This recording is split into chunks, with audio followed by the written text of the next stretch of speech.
NGOs. You don't know that they've been accessed. You don't know that they are capable of caring for these patients.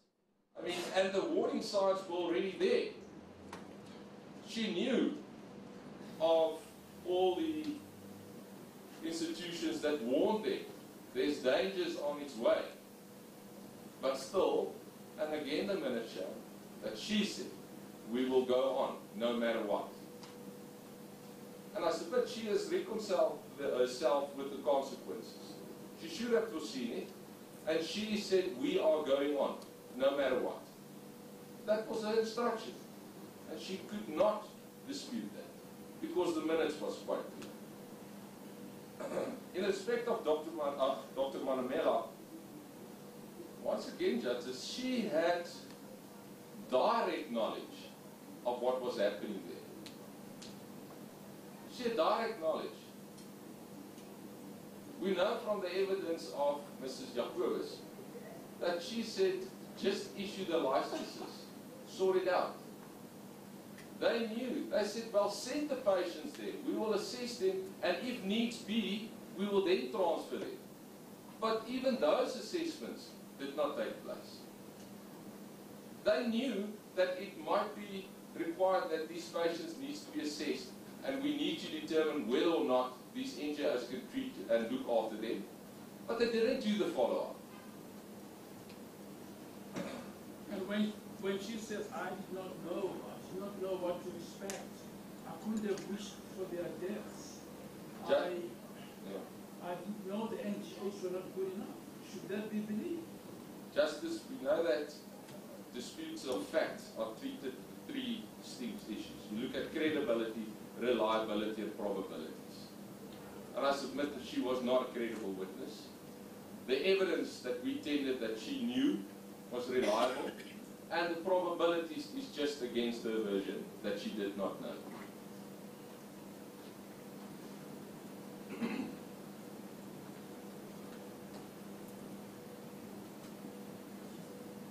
Justice, we move then on to section 32 of the Constitution. Dr. Celebano? Dr. Celebano, my apologies, Justice. Dr. No problem. What finding should I make? What fact about him? Once again, Justice, he was in the meetings. He was part of the meetings. The minute shows it. The minute shows that he also knew that the NGOs wasn't properly assessed. He also knew that there was going to be 950 patients transferred in 3 weeks' time. He is a doctor. He has an obligation to ensure that the well-being of these patients are looked after, that everything was in order. But he could not put forward, except for saying that he supported Mr. Moseneke's contention that the contract, that it should be extended. But for that, he tendered no evidence to say that, well, you know what, I at least went to all of the NGOs, or I at least said, well, before patients are transferred, I want to see that the NGOs are indeed capable of looking after. His explanation is hindsight. In hindsight, he now knew. Now, in his cross-examination we had with him, we said, well, all those issues in hindsight, he should have foreseen that. A reasonable person would have foreseen that. A person with his qualifications and experience should have foreseen that. And therefore, I submit, Justice, that he also knew about, ought to have known about it, but that he did not intervene. And the test should be higher if your duty is to prevent harm, isn't it? Indeed so, Justice. Indeed so. In respect of him, he is a clinician, and he's the head of the department. Those are two factors. He cannot claim, as the MEC did, say, well, I'm not a clinician, I'm not a doctor, I don't know. He is a doctor. He had a professional responsibility, except for his managerial responsibilities as well.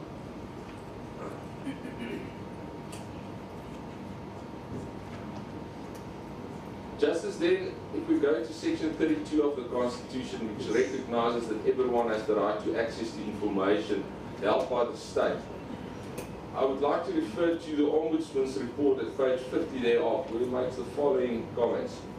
Other administrative rights which would have secured the protection of the above-mentioned rights were also violated during the chaotic transfer process. This includes the right of access to information by the mental health care users as well as their family members.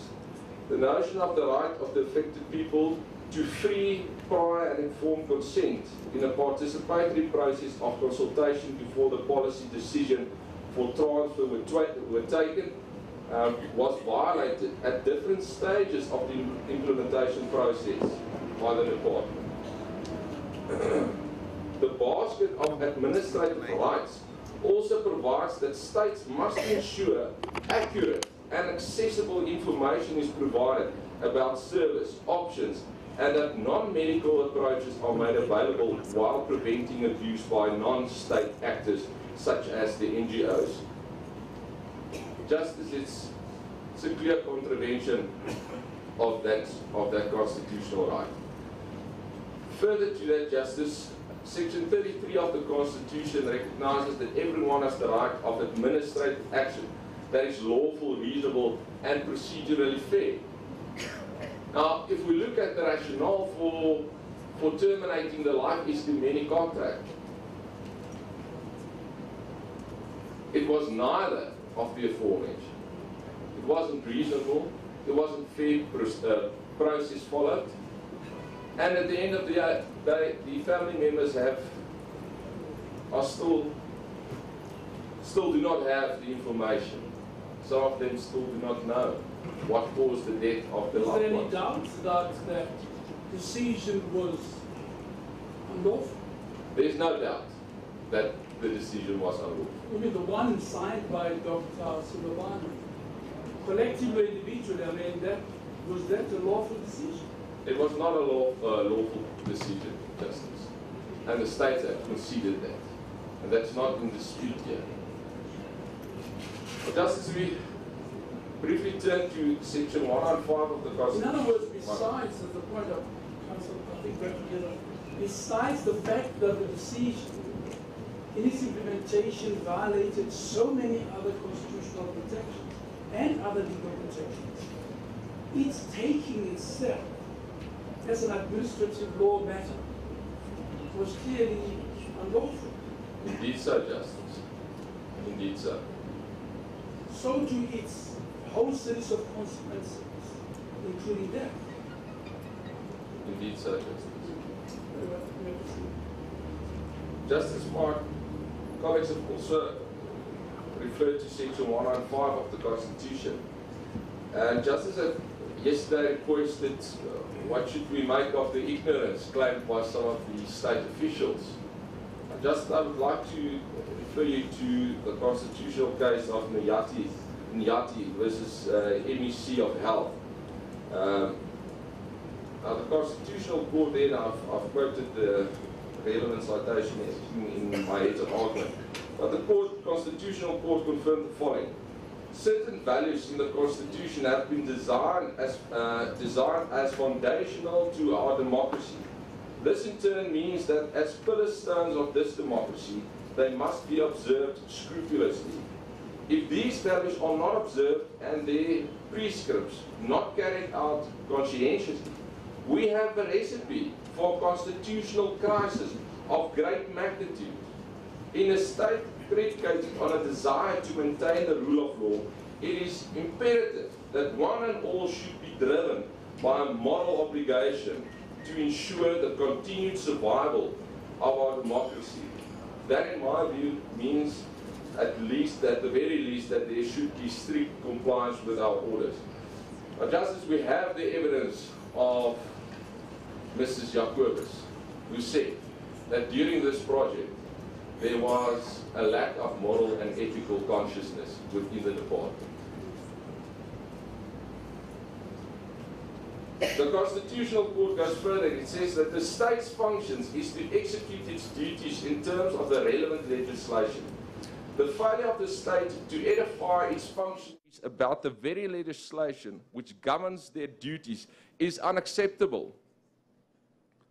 It may be true that the problem lies with the officials who do not know what their responsibilities are, and regrettably, with legal representatives who do not know who the responsible functionaries are. And here is the point I would like to make.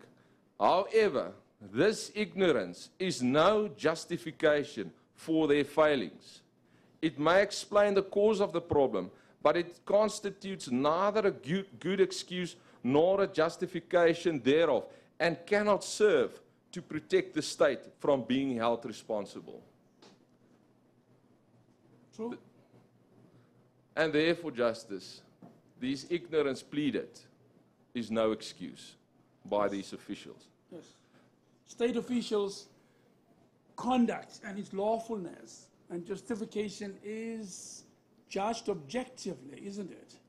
Indeed so, Justice. Policeman could fire at you and later ask and says, Angas, I didn't know that I didn't have to fire in these circumstances. There's no lawful justification for that omission or commission, right?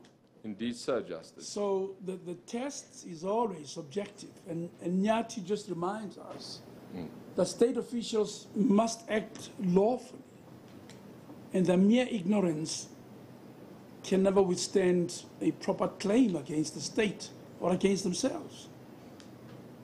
Indeed so, Justice.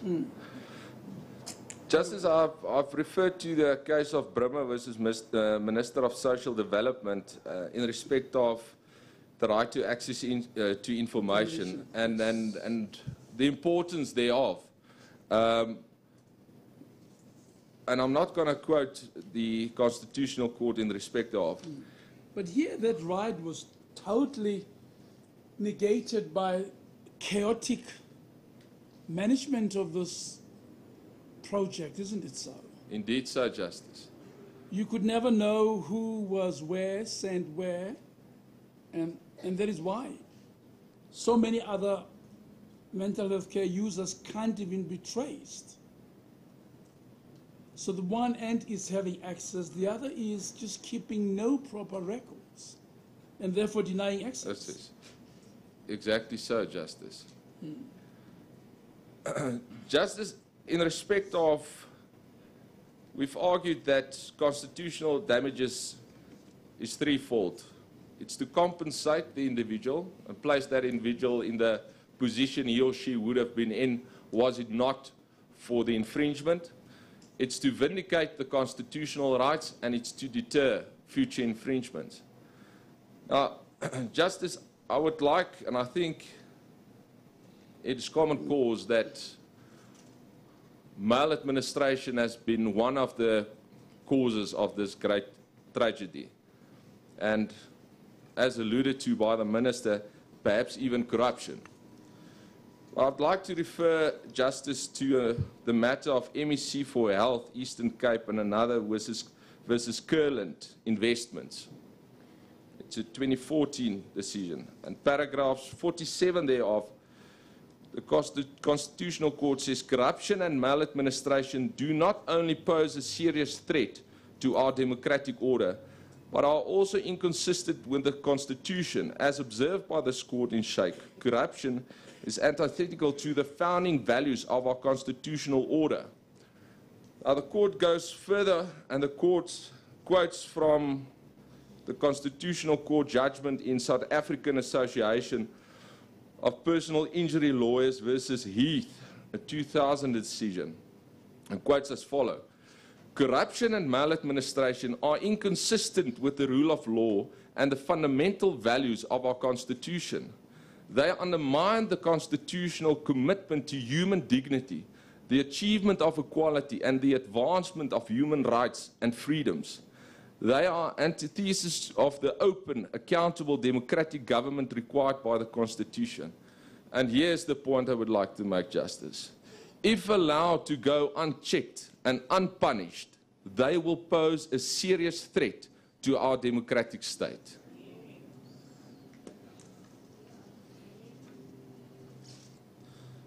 So, Justice, that brings me to the claim itself.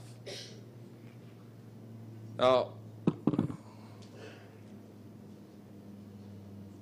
to answer what is just and equitable compensation to be awarded, having regard to the fact that it should be aimed at compensating, vindicating, and deterring, we submit that the question should be asked: may a government be allowed to benefit from any unlawful conduct? Now, the uncontested evidence is that the government will save 1.5 million rand in respect of each deceased mental health care user. Now, that we submit is a benefit that befalls them. And it's a benefit that befalls them due to unlawful conduct on their side.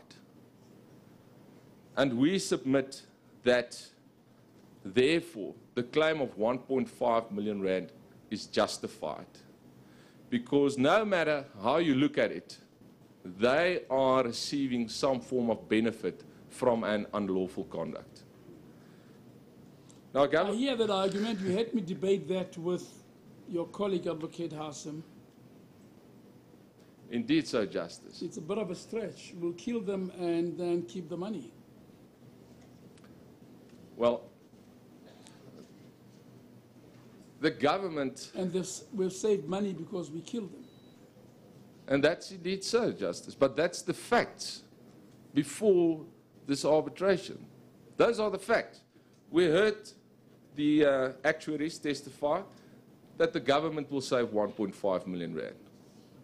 That is uncontested. But we know that out of this, all this illegality, they spent much, much more. Indeed so, Justice, but... They're still spending even more up to this day.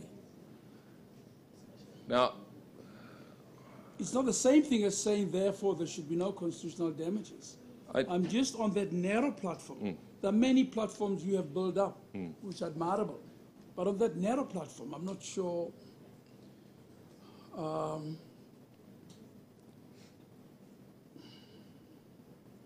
what we do argue further, can you imagine if, God forbid, if one's son or daughter were killed, and you calculate and say, the other side say, yeah, she's no longer here, and therefore, in fact, there should be no damages because you have saved. You won't have to look after your daughter from now till the age of 20 or whatever. So you are a beneficiary because you no longer spend on them. That is to, I think it's basically to mingle values that don't quite belong together. That's money and human life, human worth. But make the argument, the same debate I had with your colleague, Advocate Hassan. And in any event, on the facts, the government didn't save money. They lost money. They tried to save money, but they lost it in tons. And they're still losing it, and they're going to lose it by the end of this case.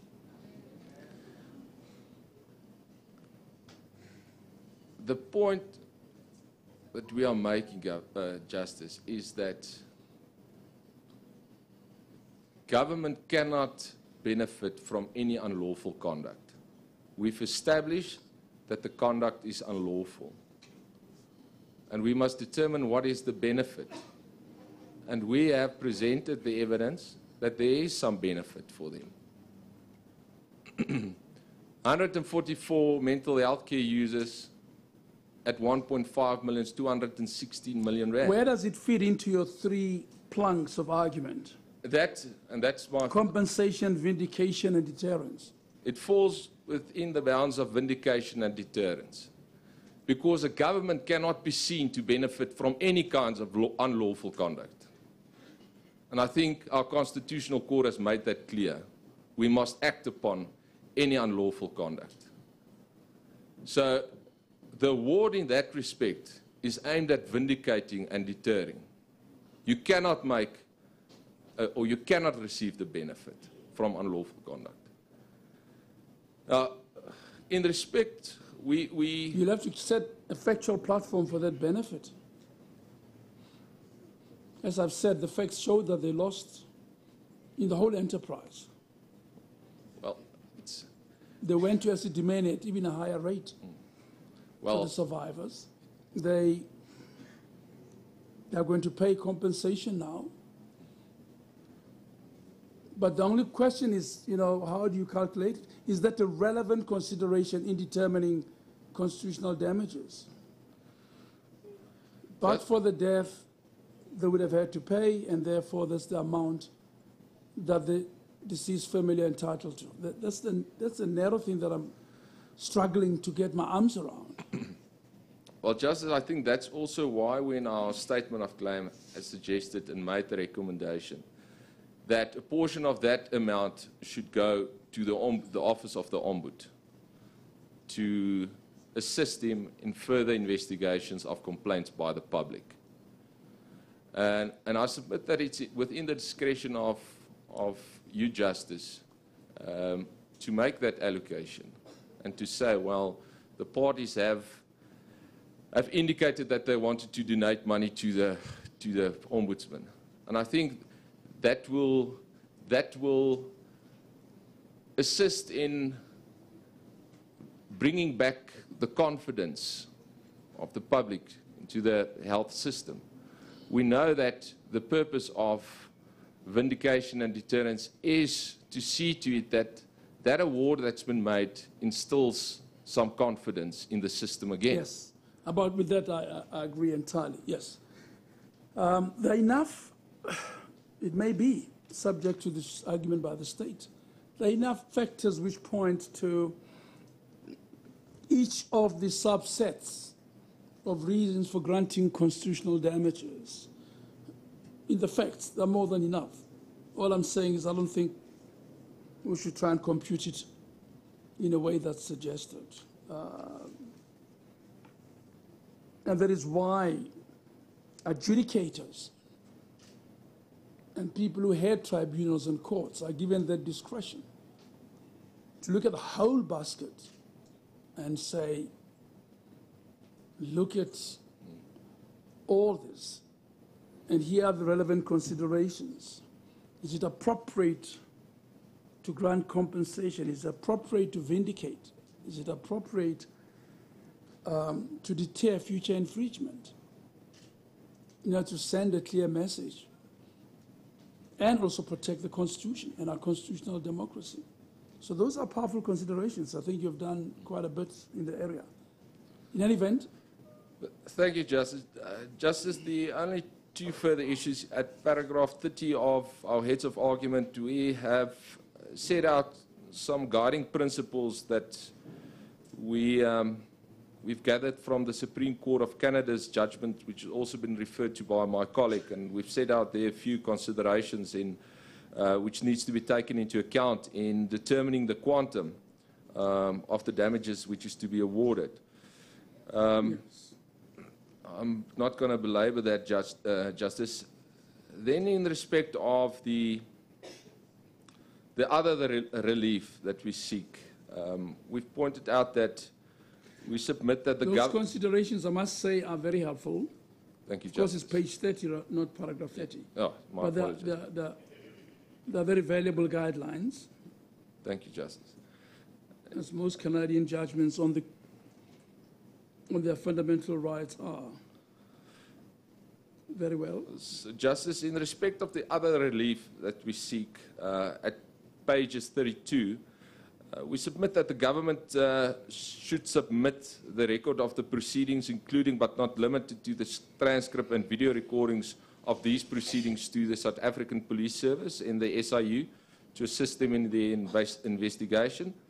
And we would also like to see that the Gauteng Department of Health makes public a plan or strategy within 3 months of this award, in which they intend to make employees aware of their ethical, statutory and constitutional obligations toward patients and mental health care users.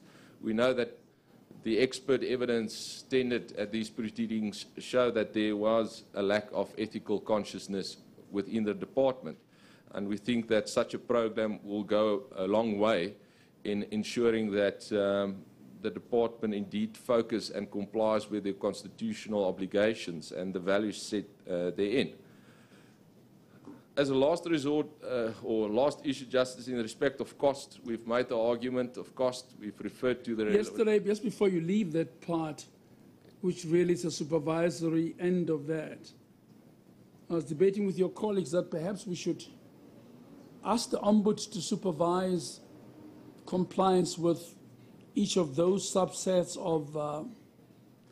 of corrective measures. What is your attitude about that? We fully support that, Justice. We fully support that. And the money donated by the claimants, how do you think it ought to be managed and utilized? Our suggestion is that the health ombud must just make, within a year's time, make it public how that money was utilized. So the ombud must state that this money went for the following investigation or the following projects. And I think it's also important that in the award we must state that the government and the Gauteng Department of Health or the minister cannot deduct that money from any payment or subsidiary made to the offices of the ombud. This must be seen on top of any subsidiary or payments or funding which they received from the government. But all we seek is clarification from the ombud and an explanation as to how that money was spent and for which complaints or for which project it was spent. And limited to mental health care, isn't it? Limited to mental health care, indeed so, Justice. And how would the reporting, what should I be ordering in relation to the reporting to the family or family committee?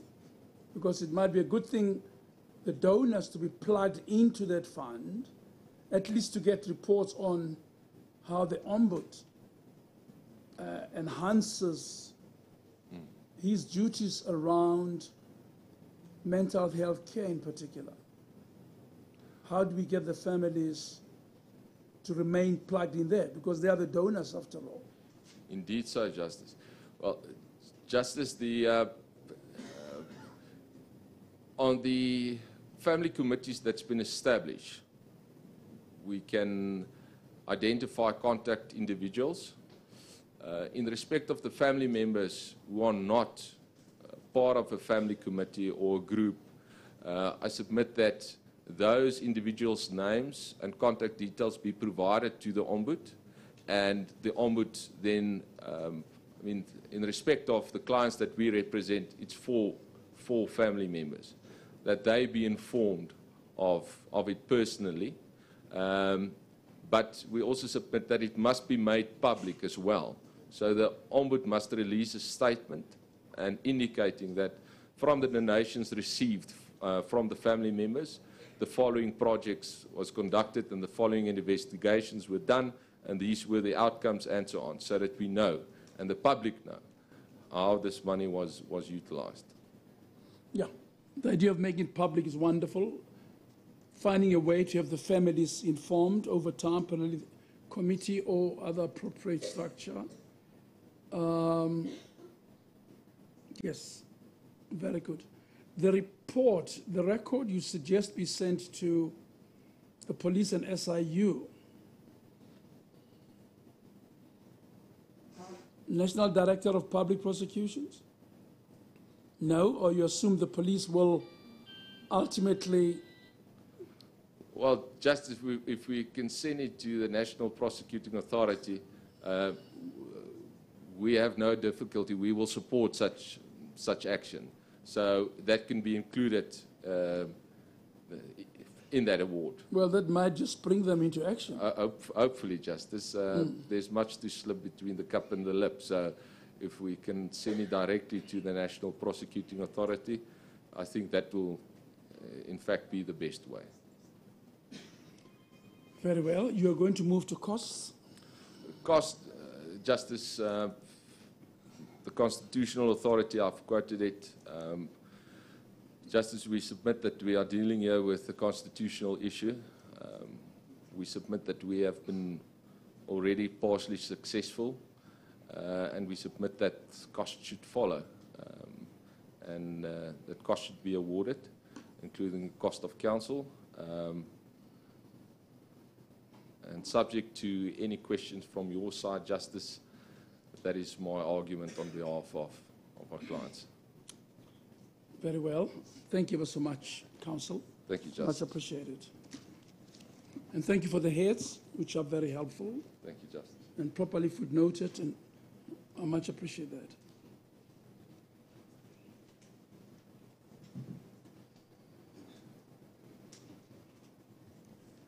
Advocate Lutama. Justice, I choose to retain the post which I had previously occupied. I prefer to work within close range of my armory, and I'll address you from where I'm seated. Okay. Thank you. Now that you're talking about armory, I hope we will remain alive by the time you're done.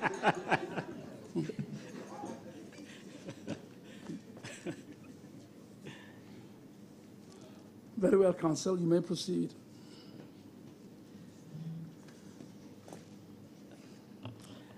Justice,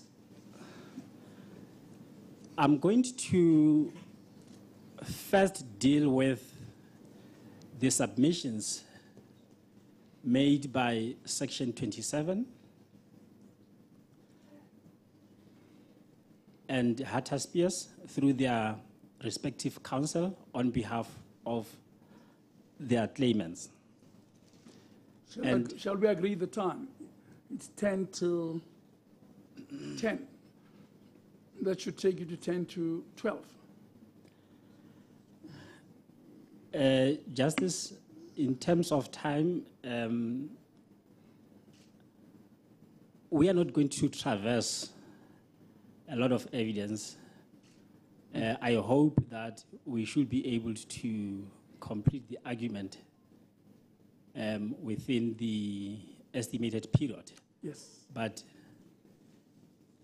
should the argument be longer, it will be as a matter of necessity given the magnitude of the submissions which have been made by 3 sets of counsel. And it will be necessary in those circumstances to go beyond the time. Yes.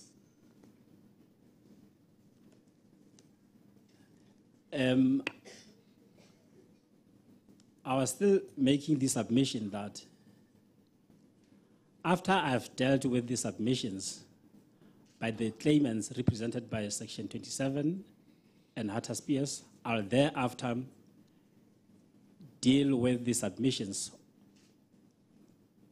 made by Legal Aid South Africa on behalf of their claimants, for the obvious reasons that there are 2 categories of claimants in these proceedings.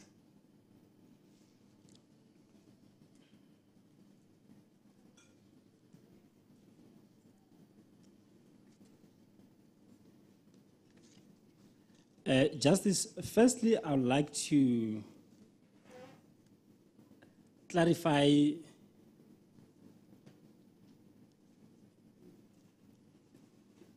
a few matters.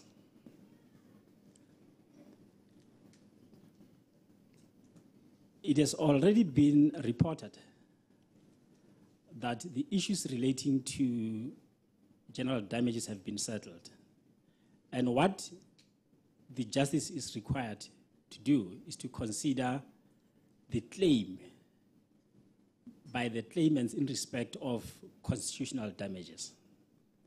And what needs to be clarified is who are the claimants in relation to this claim. We have had a lot of evidence about the torture of the mental health care users.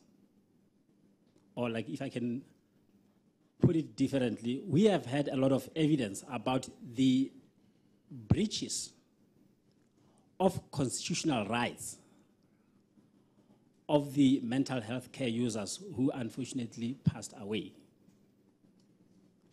So what we have to bear in mind is that those breaches cannot be the consideration to be taken into account if the arbitrator has to consider the claims made by the claimants in their own rights.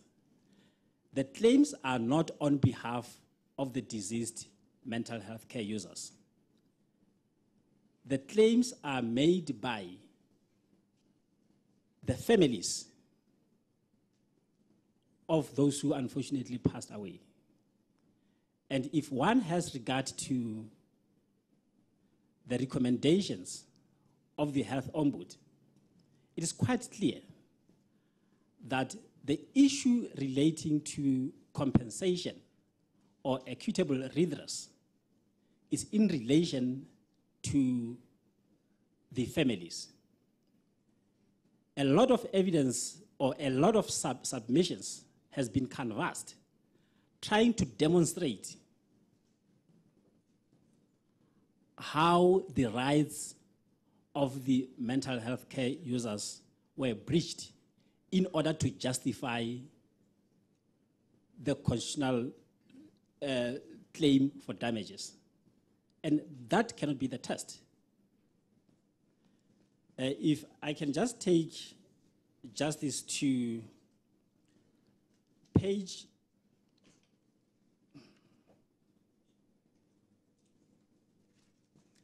59 of file 1, which is the recommendations of the Ombudsman. In particular, I'm going to make reference to recommendation number 17.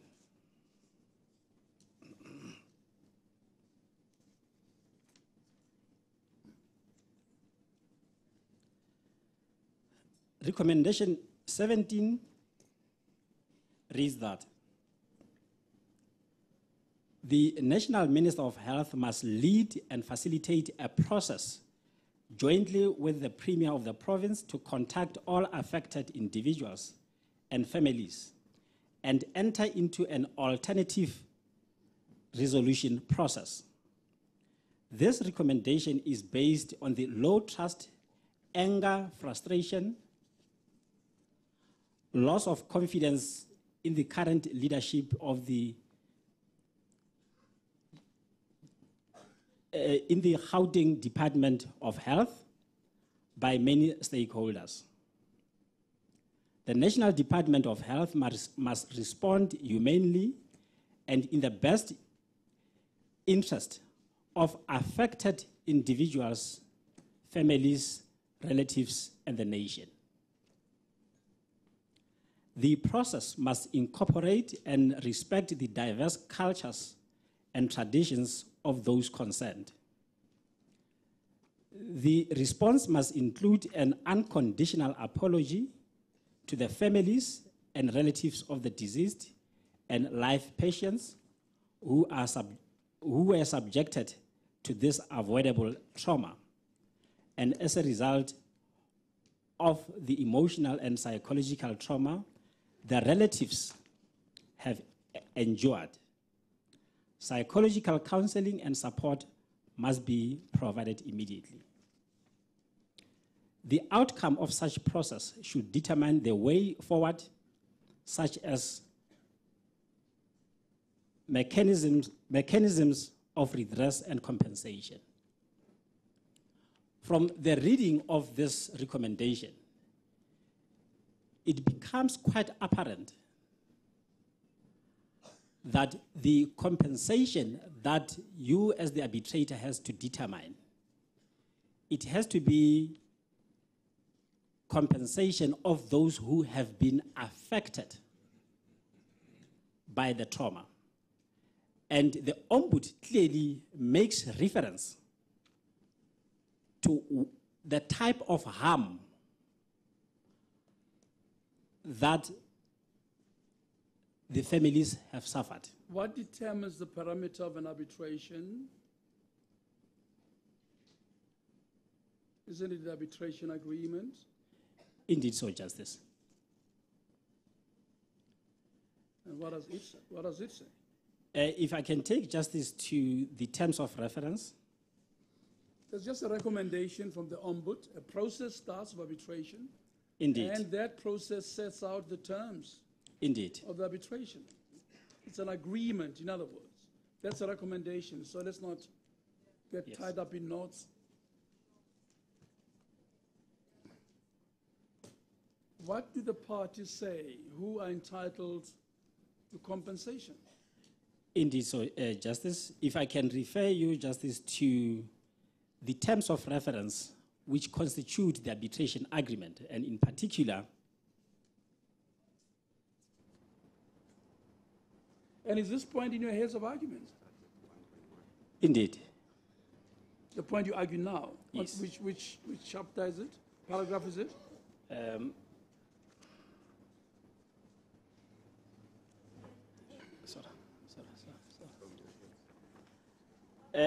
Justice, I was making reference to paragraph 5 of the heads. Yes. In relation to the recommendations made by the Ombud. Yes, I'll have a look at that. And the terms of reference have also been referred to in the heads. And I'd like to particularly refer you, Justice, to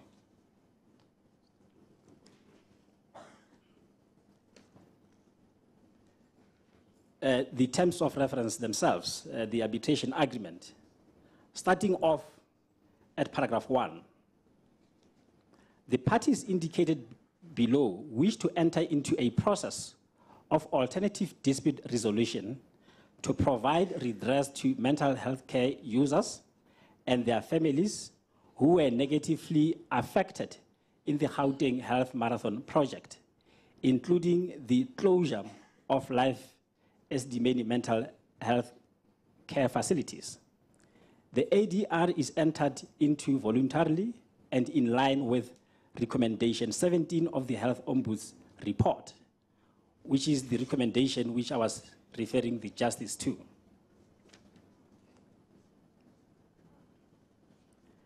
And if Justice goes to clause 3 of the terms of reference, it recalls that the government and affected mental health care users and families agree to the appointment of Justice Moseneke as the arbitrator to chair the alternative dispute resolution process. And then it lists the paragraphs. And in particular, I would like to make reference to paragraph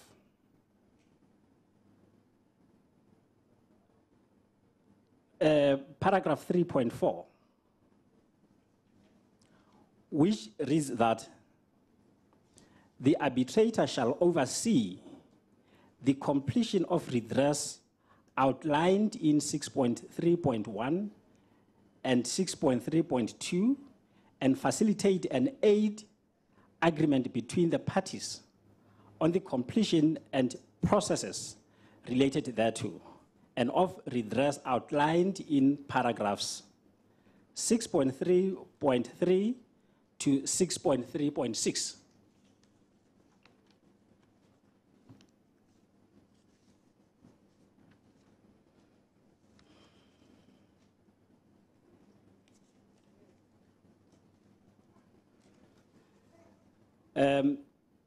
If I can read from 6.3. Well, before you heap on the detail, can you make the point you want to make ahead so that we understand how the details support that point? What is the point you're making? You're saying who is not entitled to claim what? Justice, what we... So when we understand that, you get my point? Yes. Once we understand that, then we can see how well the details support that proposition. What is the state's attitude? Who shouldn't be here? The submission is the families of the deceased mental health care users are the claimants in these proceedings. In order to determine compensation in terms of this process, then one will have to consider what of their constitutional rights have been breached, not the breach of the mental health care users who have passed away. That's the point which I submit. Because the... You've got to say that again. You've got to say it again. Yes. I'm sorry, I'm slow on the uptake. Justice, the parties to these proceedings, in particular reference to those who are represented by Section 27 and Hatter Spears, the claimants are the families of those who have died. That's the first part. So what I'm trying to draw a distinction is, who are the claimants in these proceedings?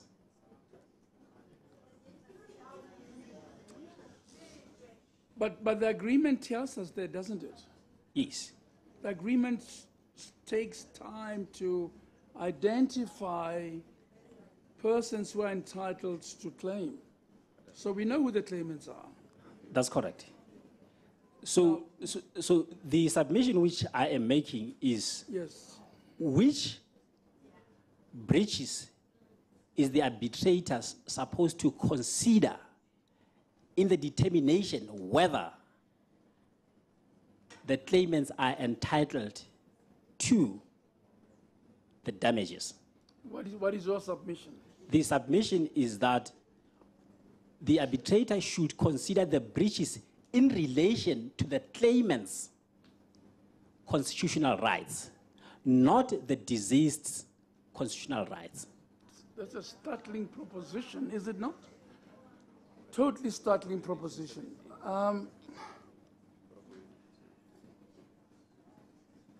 You say I should be considering only breaches against claimants qua family members of the mental health care users. Indeed, by virtue... And you invite me to ignore all the breaches against the deceased. Is that the submission for determining compensation and equitable redress? Indeed.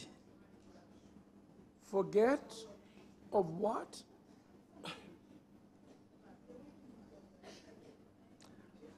Let's have no heckling, please. Let's just try and understand what counsel is arguing.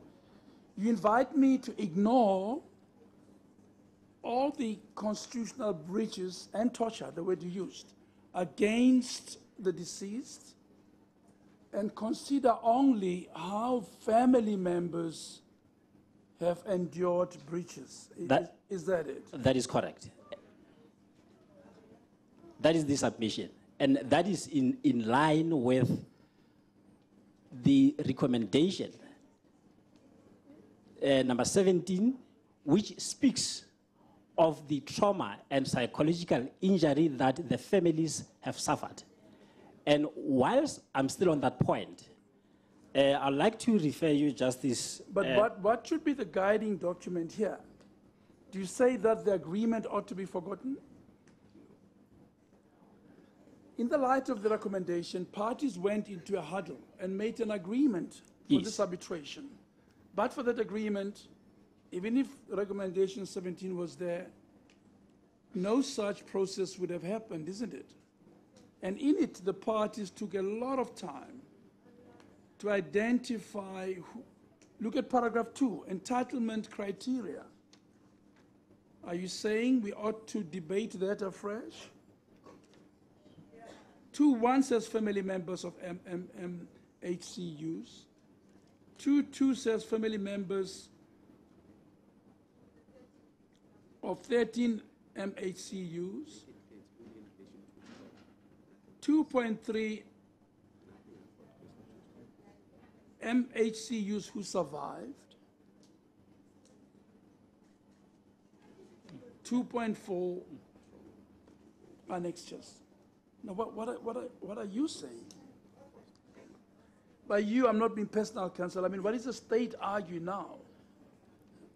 From what the justice has referred to, it makes reference 2.2 family members. 2.1 and 2.2 refers to family members. It must, because others are deceased. The Indeed. mental health care users are deceased. Indeed. And if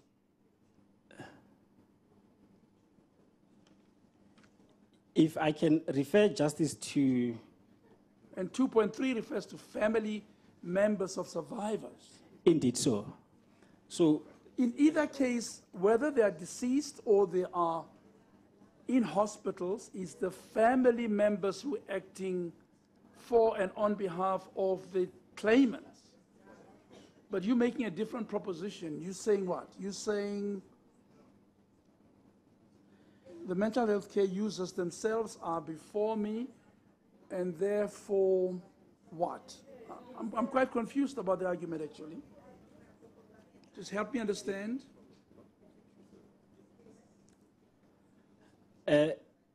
Justice, what we get from the terms of reference is that there are family members who have been affected by the implementation of the Marathon project, and which has caused them trauma. So in reference to, if I can take justice to my heads of argument,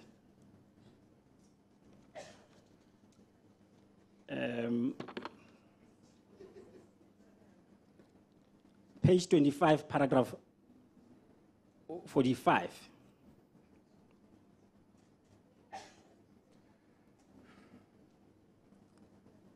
The question of remedy can only arise after the relevant right has been properly identified and the pleaded or admitted facts show that the right has been infringed. An inquiry into damages cannot take place in the air. It must be an inquiry into the damages arising from an identified wrong.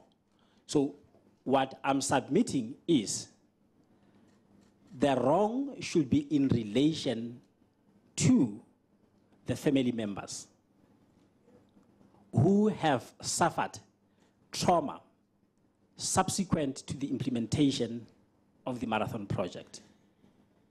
That's where we should focus. And we are not for a moment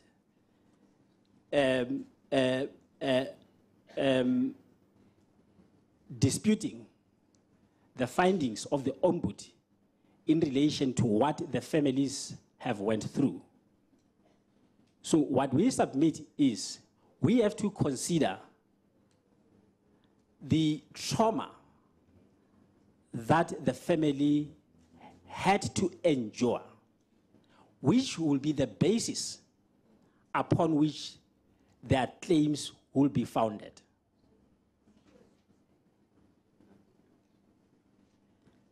And then when the arbitrator... Where would this trauma, from where would the trauma arise? The trauma will arise, the trauma will be as a result of the implementation of the Marathon project. The trauma will arise from the torture, the ill treatment, Yes. the death, Yes. the undignified burial, all of those things, right? That's correct, yes. So you say family members are entitled to claim only from trauma. Indeed. But that trauma can only occur from these horrible deeds, isn't it? Justice, the sine qua non of the trauma is the implementation of the Marathon project. So they are claiming general damages arising from the implementation of the marathon project, then it will then follow that the families being the claimants who suffered trauma, consideration should be only given to what they have went through, not what the users have went through. That's an incredible proposition. It really startles me.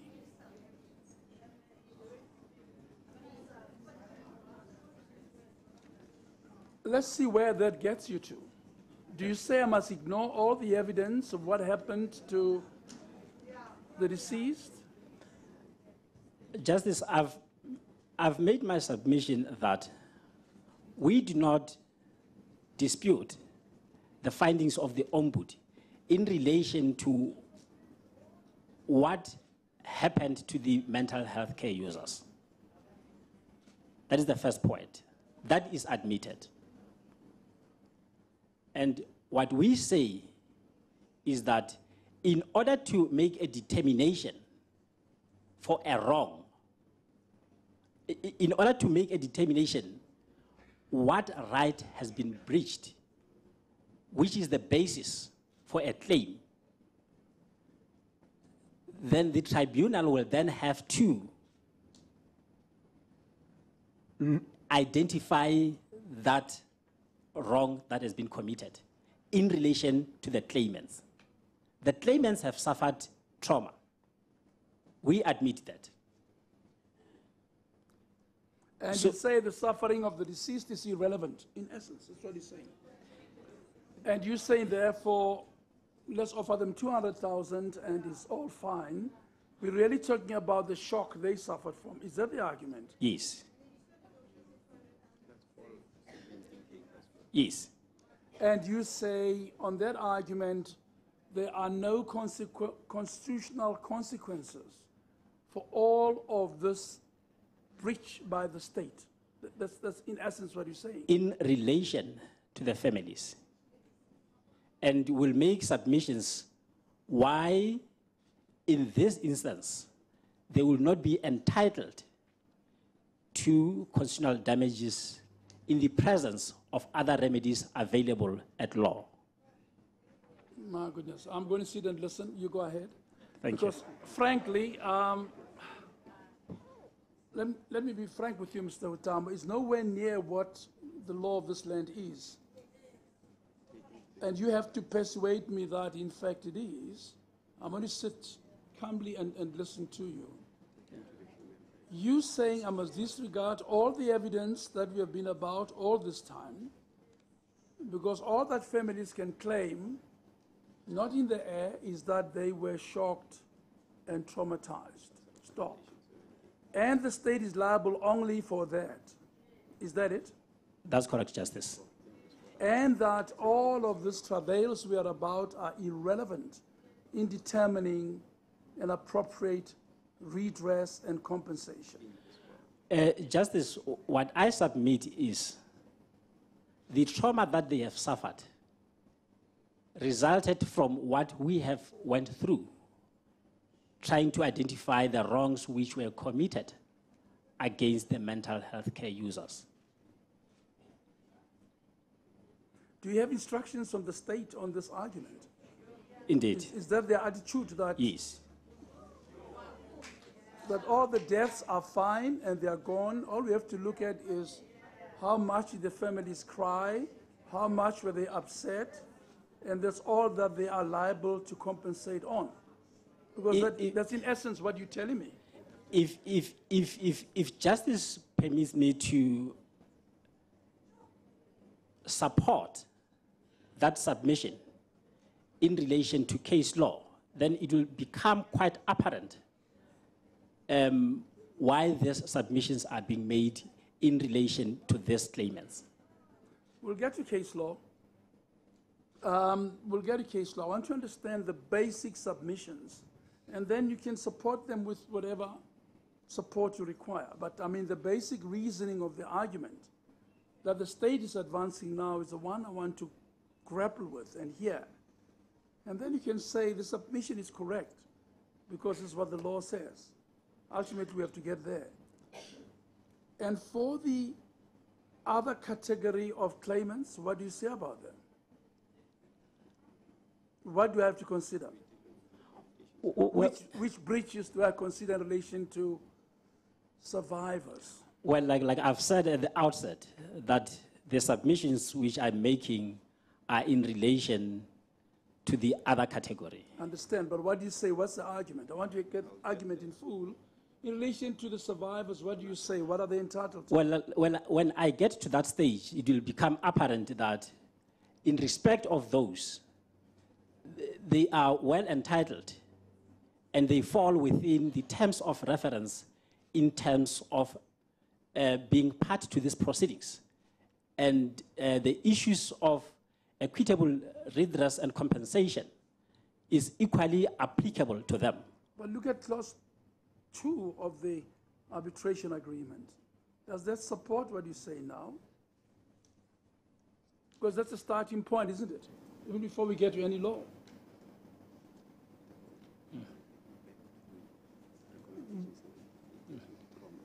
Yeah. The agreement directs me Yes. to grant compensation to certain categories of people. And it tells me who those categories are. This is an agreement signed by the parties, not by me. The state amongst them foremost.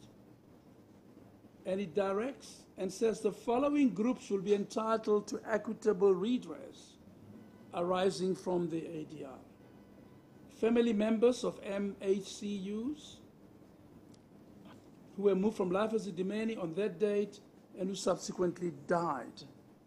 2.2 family members of the 13, and then 2.3 MCUs from Life Esidimeni and their families who survived.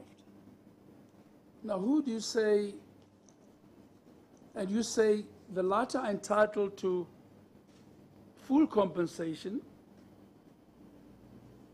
and you say the former are entitled only to trauma and shock damages. Is that the argument? I just want to get to understand what you're saying. Justice, with regard to the survivors, they are entitled to redress and compensation. That's the submission. Of which category? The second category, which I said I will deal with them later. Can you help me now? In one sentence, tell me what will you argue? So I understand the distinction you're seeking to make. What do you say the survivors' claimants are entitled to? Which the deceased claimants, I'll call them that for convenience, are not entitled to. Just help me understand that distinction, and then you can argue for as long as you like thereafter. Justice, the survivors will be entitled to redress and compensation, and what we will debate is whether, over and above common law damages, are they entitled to constitutional damages. That's where our argument is. And the first category? The first category, Justice, as I say, will be the family members of those who have passed on. And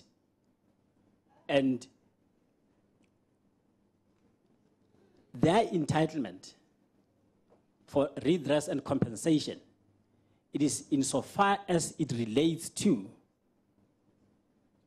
the trauma that is referred to at paragraph 2.3 of the terms of reference. And when one considers what they're entitled to, would one have regard to the constitutional breaches in relation to the deceased on your argument?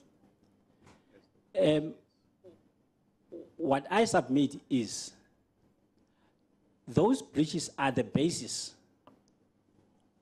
of their entitlement, but should not be a factor in the determination of the quantum. Why not? For the simple reason that the purpose of compensation is for the reparation of the harm that has been caused to the victim or the plaintiff. So in this instance, the claimants, having endured the harm, in order to restore reparation to their feeling, then compensation is necessary. That is why I submit that consideration should only be made in reference to what they have gone through. So all evidence about the lot of the deceased in relation to claimants in respect of the deceased on your argument is irrelevant for purposes of damages. Of determination of quantum, that's correct. Incredible submission. Yes. Very well. You continue. Thank you.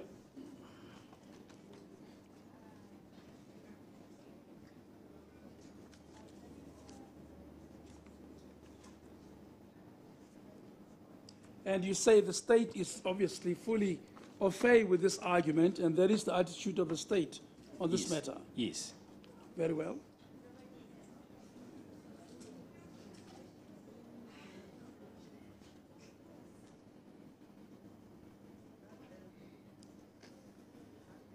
Justice, what we submit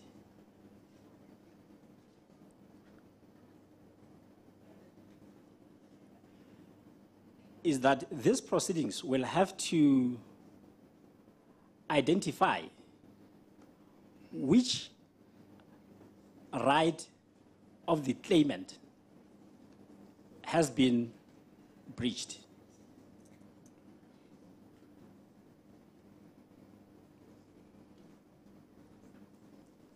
And as it was decided in the case of Mboweni, referred to in the heads of argument at paragraph 47, the court said that the proper starting point for the inquiry was to consider whether the existing remedy by way of damages for loss of support was an appropriate remedy for any breach of the children's constitutional rights.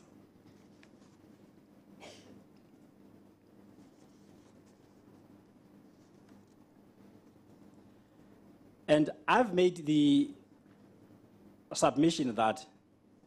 Why is that case on point? A dependence claim, why is it relevant to what we are doing now?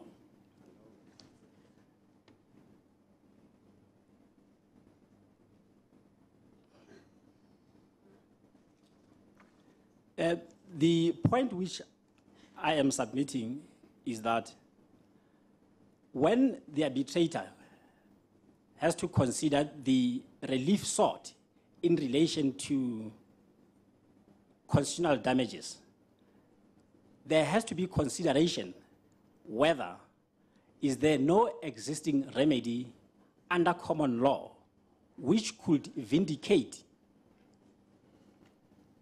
any of the rights alleged to have been breached. And my submission is that if there is such a remedy under common law, then the claimant will not be entitled to claim additional damages. From when could the common law ever exclude the supreme law? Let's just get to basics. Yes. From when? How could customary law, the common law, exclude the dictates of the supreme law? Justice, allow me to refer you to the case of the Law Society of South Africa and others versus the Minister of Transport and another. Yeah, it's penned by somebody I presumably met before, isn't it? Indeed, Justice. Yes. What is it? if you can just bear with me, Justice, I just need to.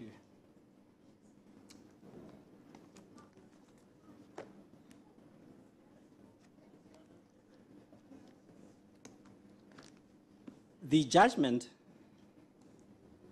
is the judgment of the highest court of the land, and the judgment was written by Moseneke DCJ.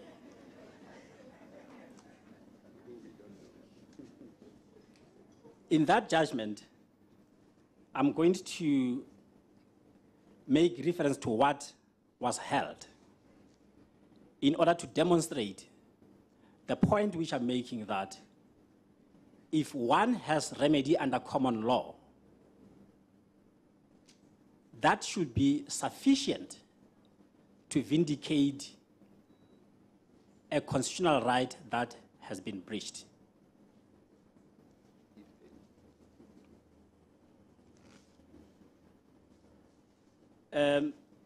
Justice, if I can refer to paragraph 72 of the judgment of Moseneke DCJ, which records that it bears repeating that the common law provides a claimant with a delictual remedy to recover from a wrongdoer damages arising from bodily injury or the death of a breadwinner caused by the unlawful and negligent driving of a motor vehicle. The delictual remedy vindicates the right to bodily integrity. The question is whether the common law delictual remedy also protects and enforces, in the language of section 12, subsection 1C of the Constitution, the right to the security of the person, which includes the entitlement to be free from all forms of violence from either public or private sources. And Moseneke DCJ made reference to the case in Force versus Minister of Safety and Security in paragraph 73. This court had to decide whether a breach of a constitutionally entrenched fundamental right may be vindicated by a delictual remedy, such as an award of damages. In that case, the applicant contended that he was entitled to a public law remedy of constitutional damages and not to a private law remedy of delictual damages. The contention was that any person who applied to a court for appropriate relief for an infringement of a fundamental right under the interim constitution may not resort to a delictual remedy because the claimant was entitled only to a constitutional remedy. The court held that, in principle, appropriate relief was relief that was required to protect and enforce the interim constitution, and that there was no reason in principle why appropriate relief should not include an award of damages where such an award was necessary to protect and enforce constitutionally recognized fundamental rights. That proposition stands dead against your position. And if I can proceed, the court observed that our private law of delict was flexible and that in many cases the common law will be broad enough to provide all the relief that will be appropriate for a breach of constitutional rights. In the result, the court declined to grant constitutional damages, and that was in reference to the case in force. But the last paragraph which I would like to read from this judgment is paragraph 74, it seems clear that in an appropriate case, a private law delictual remedy may serve to protect and enforce a constitutionally entrenched fundamental right. Thus, a claimant seeking appropriate relief to which it is entitled may properly resort to common law remedy in order to vindicate a constitutional right. It seems obvious that the delictual remedy resorted to must be capable of protecting and enforcing the constitutional right breached. And in that regard, we submit that the claimants, having made their claim under the common law, they cannot, over and above those damages, seek constitutional damages. And I want to make... Where does the passage say so?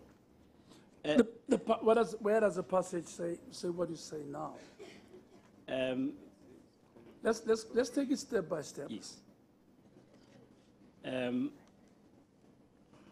an appropriate case, yes, where the common law gives relief sufficient to vindicate a constitutional protection, that's enough. You can resort to the common law. yes, Where it doesn't, let's debate here. yes. What is the common law protection for failure to access records kept by the state? What is the common law protection for that? What is the common law protection for frustrating access to health care or to education? What is the common law protection to failure by the state to keep proper medical records? What is the common law protection for being transported on the back of a bakkie, being a mental health care user, and dumped in a place which has got no facilities? So just go back and look at the authority quite carefully. I happen to be the person who wrote it, but go carefully and go and read it. In appropriate cases, you use the common law, it's fine. Defamation, you sue in terms of the common law. It would vindicate the right to dignity. All that the judgment says, that is in order. Why it doesn't cover common law protection? You resort to the Constitution itself, okay? Yes. So there's no dicta that says once you've sued in a common law, that's the end of the inquiry. But we're still counsel, so plainly so. The constitutional violations here, certainly 80% of them cannot be covered by the common law. You can't sue under the common law about falsified licenses, about NGOs which are not licensed properly and authorized, about breaches of the medical and health care, about, name it. The whole setting tells you that you can't use the common law only to vindicate constitutional rights. But where there's personal injury, for instance, the common law can deal with it. That's what your judgment tells you. Then it's in order. In force said there was the common law could protect the interests at stake, then that is in order. But where it can't, and where it falls short, a party is never, ever precluded from making claims. I think that's how I understand the law. Of course, you're open to persuade me that I misunderstand the judgment wrongly. If justice has regard to the statements of claim on behalf of the claimants, I'll start off with Section 27. Yes, certainly proceed, counsel.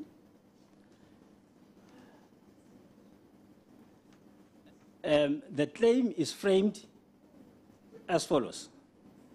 As a result of the emotional shock and psychological injury, the claimants have suffered, and on the basis of common law, the claimants claim damages in the amount of 200,000. And my submission is that it is well and good for them to have made that election to sue under common law, as they are entitled to do so. And if Justice will recall the submission which was made on behalf of the claimants, it was that common law is not sufficient to vindicate the breach alleged to have been suffered by the claimants. What I submit is that with an available remedy under common law, then the claimants cannot, over and above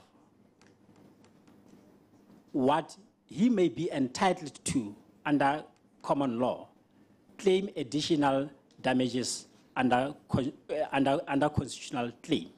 Well, the remedy of the common law should be complete, isn't it? It should give full vindication of constitutional breaches as a bare minimum, isn't it so? Yes.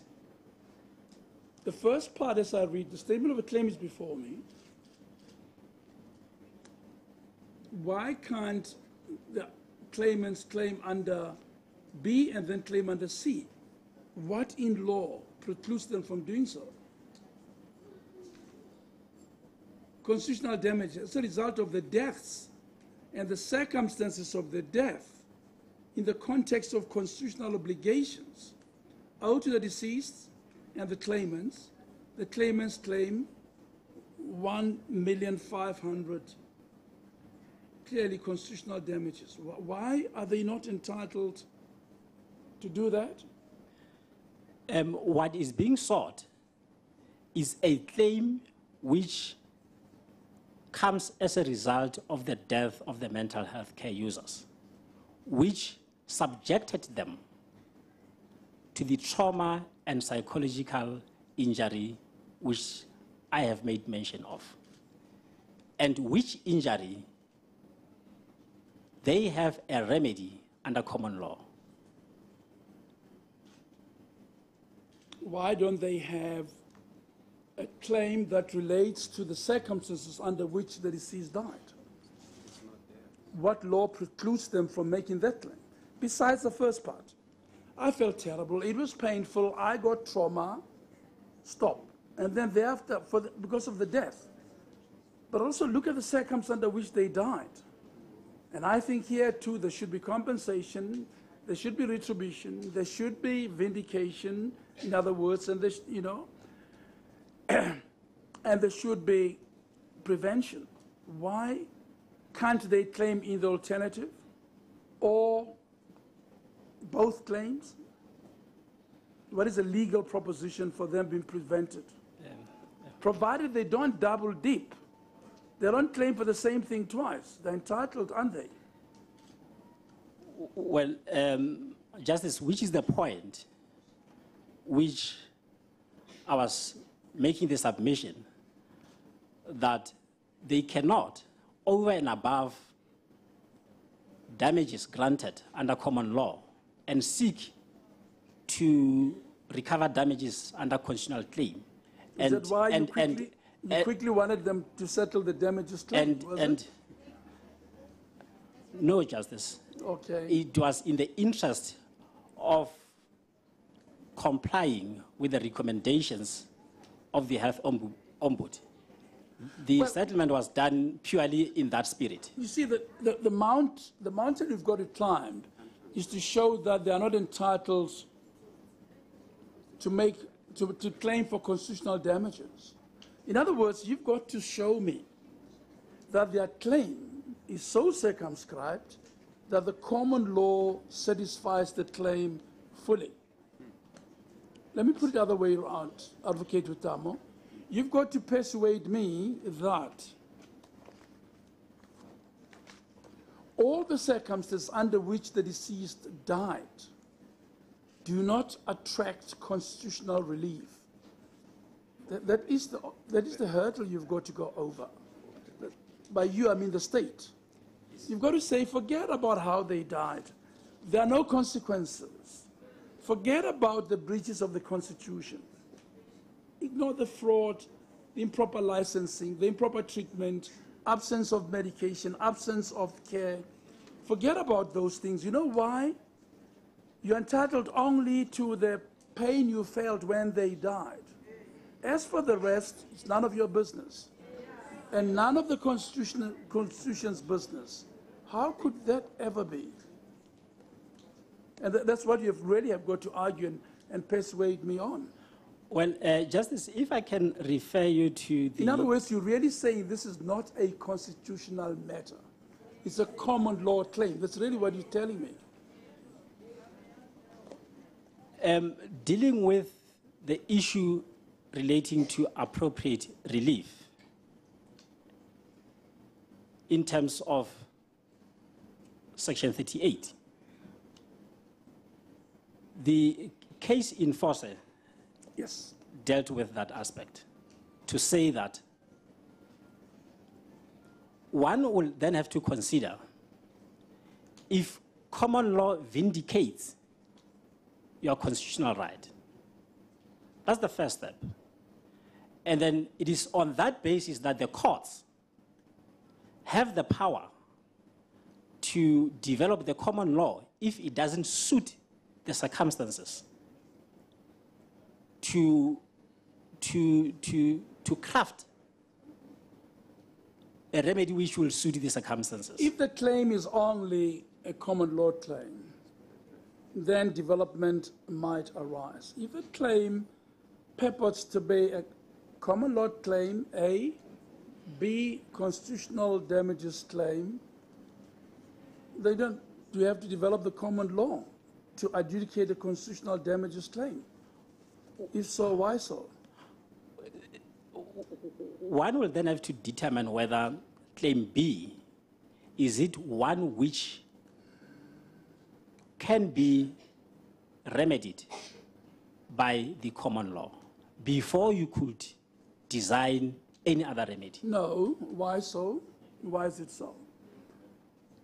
Are all claimants obliged to bring claims only under the common law?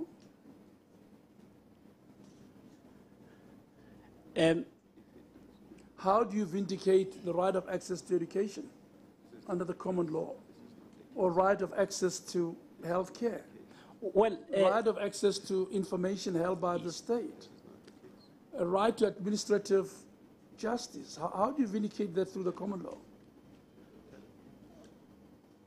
one will then have to look into the relevant facts in order to make that determination. Whether is it a matter which cannot be addressed by the common law. Show me one authority. Show me one authority that precludes a party from making a constitutional claim.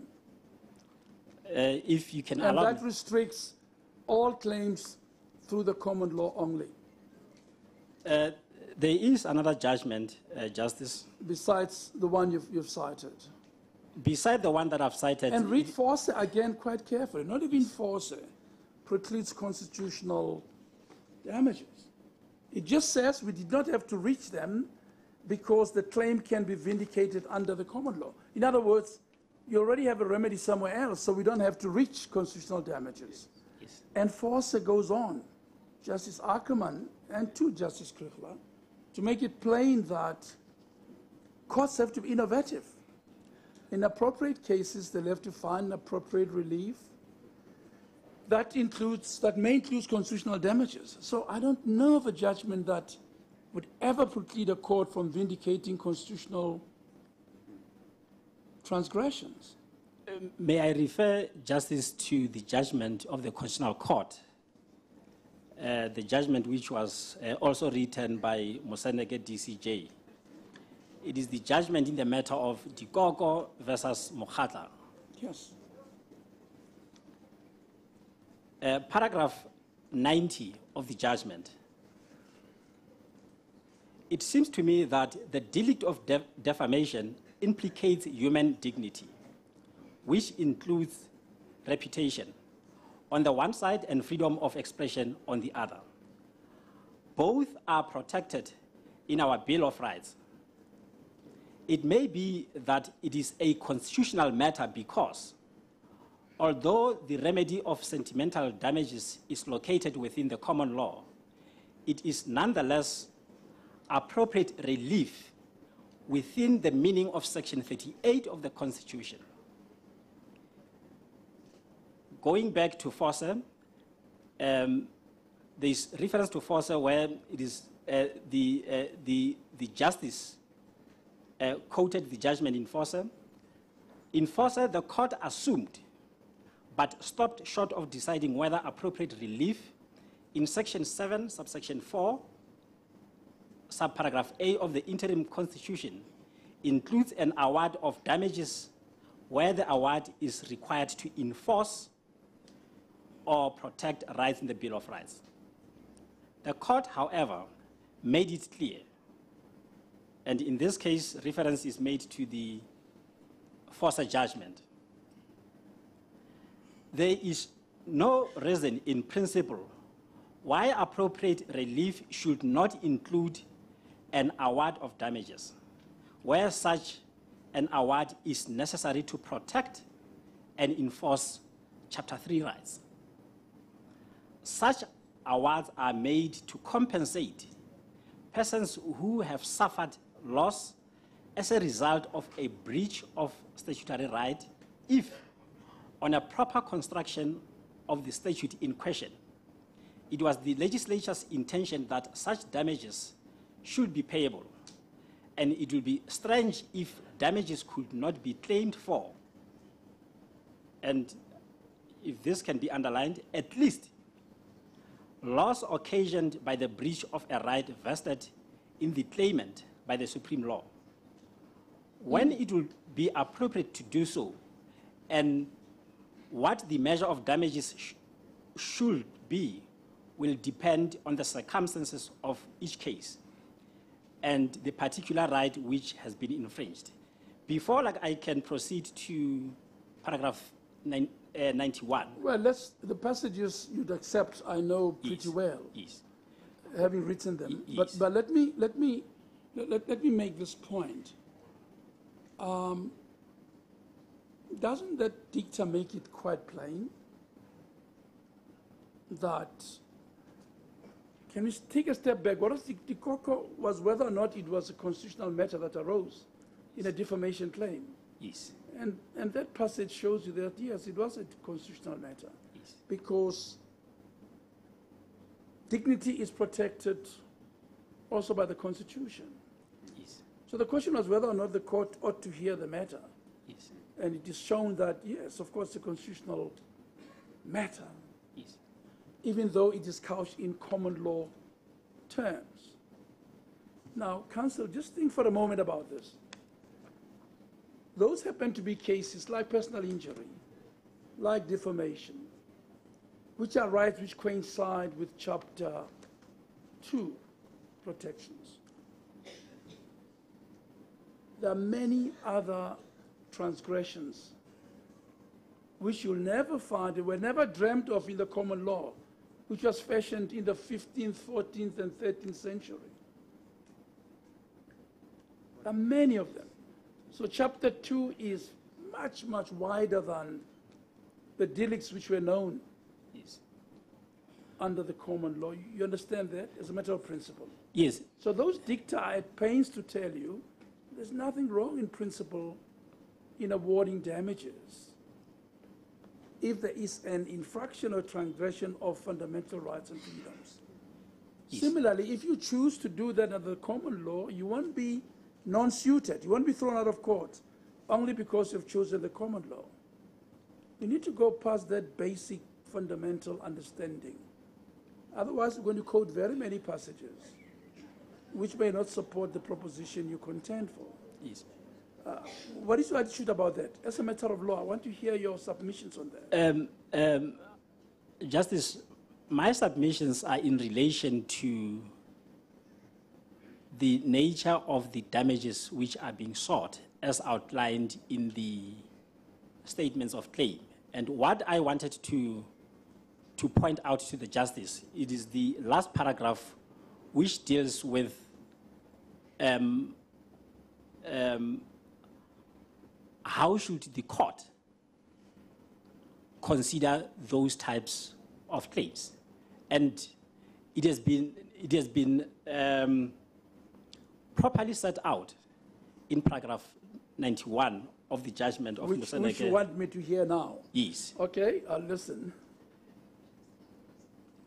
It says, although these remarks in force were directed at the remedy provision of the interim constitution, it seems to me that the same considerations apply to the appropriate relief envisaged in section 38 of the Constitution when an award of damages is necessary to vindicate, that is to protect and enforce rights which aside their common law pedigree are all enshrined in the Bill of Rights.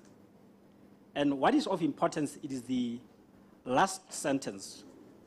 What do you understand by, besides the common law pedigree, are also to be found enshrined in the Bill of Rights? What do you understand that to mean? My understanding, Justice, is that to the extent that one will be entitled to a remedy under common law in relation to the breach of a right which one would ordinarily have, a right which is also enshrined in the Constitution. That's yes, how. No, you're spot on, counsel. You are correct, and therefore, so if let's say a child died in a village because of thirst, and it is shown that the state did not fulfill its constitutional obligation to provide access to water,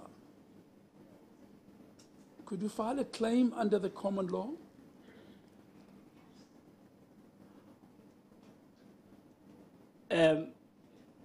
Justice, in that regard, like there might not be an immediate remedy available, and there might be no remedy available under the common law. Like if I understand no, under our law, under our constitution, under our jurisdiction, will there be no remedy? Let me try again.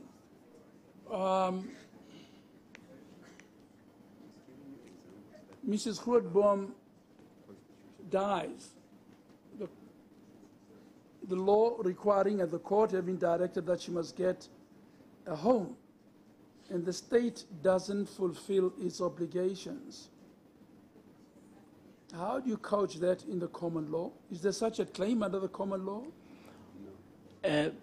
Justice, I think like I should make it clear that I accept that the courts have the inherent power to design a relief which will suit the circumstances of a case in the event that there is no remedy under common law. I don't dispute that principle of the law. So Metro Rail is such an example. Yes. Kate is another. Yes. Mutau yet another. Yes. Mother Clip yet another. Indeed. The common law, valuable as it might be, has limitations. Indeed. They are historic limitations. It's a law of yesterday, and the Constitution is the law of today. Justice. We have preserved the common law, we have preserved customary law, indigenous law, and all other laws that existed with the induction of the Constitution. So it's inevitable, counsel, that there would be a wide berth between what the Constitution gives, which is much, much more, and what indigenous law or the common law can give. Let's just get that commonsensical platform first. So, it's quite clear that if many of the infractions of the Bill of Rights were not even contemplated by the common law at its time and age and place when it was formulated, others were contemplated by the common law, like dignity, protection of the person, like the whole range of them, which you find in the common law. So all that the courts are saying, in all of this complexity, is that if you have brought a claim under the common law, you're entitled to do so. It's a vehicle to vindicate constitutional protections. Yes. You're also entitled to bring claims under the constitutional law, particularly where the common law is unavailable. That's really the legal position. It's not any more complicated than that. Yes. So here, you have to persuade me, let's come back here, that all these deaths and the infractions should have been couched under the common law only. And if so, why so? Well, I do not quite follow like the question of the justice in relation to the deaths, or is it in relation to the claims by the claimants? The claims founded on the deaths. Yes. All these claims arise only because there was death. In this in the first category. Yes. Okay. Yes. Yes, all these claims. Yes. I'm saying to you, what prohibits the claimants to claim under the common law? Pain, shock, and suffering, and trauma. And under another head of claim, constitutional damages. That's what you've got to climb over, frankly. In response to that question, Justice, if I can just complete the paragraph, it will basically like address that question. Or you're going back to the same judgment. You want to read another paragraph? Okay, I'll listen. Yes. It says, paragraph 91, it says that there appears to be no sound reason why common law remedies which vindicate constitutionally entrenched rights should not pass for appropriate relief within the reach of Section 37. I mean, Section 38, surely? Section 38. I beg your pardon. No. So my submission is that the claimants are debarred from pursuing the constitutional claim damages. But is that what that passage says? In principle, there's no reason. Read it again. There appears no sound reason why common law remedies which vindicate constitutionally entrenched rights should not pass for appropriate relief within the reach of Section 38. Yes. Section 38 permits appropriate relief. Indeed. If you beat me up now, you said you had armory with you, and I can go to court and say, I've been beaten up, and I would like you to give me damages. And the court says, why? You say, because the common law has been invaded, but at the same time, my right to bodily integrity has been invaded. And therefore, I'm entitled to appropriate relief under Section 38. You can see that coincidence. It's obvious. So that passage just tells you, in principle, there's no reason why. In short, there's no reason why you can't use the common law to vindicate a constitutional right. It says no more, no less than that. But it doesn't say you are debarred from bringing a constitutional claim. Justice, what I submit is that from the reading of this passage, what it says